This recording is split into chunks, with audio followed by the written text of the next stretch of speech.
দেখেনি যাও। আরে শুনেছি খুব ভালো গিফট। দেখেনি চলে যাও, চেয়ার নিয়ে চলে যাও।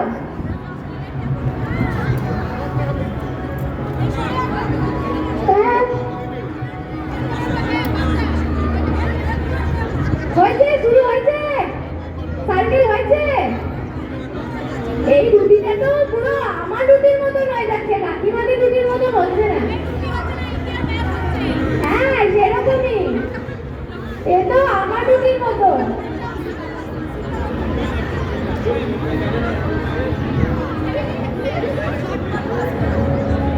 আরে পায়ের ব্যথার কথা ভেবেই আমি কাউকে দাঁড় করালাম না, কিন্তু তাও দেখছি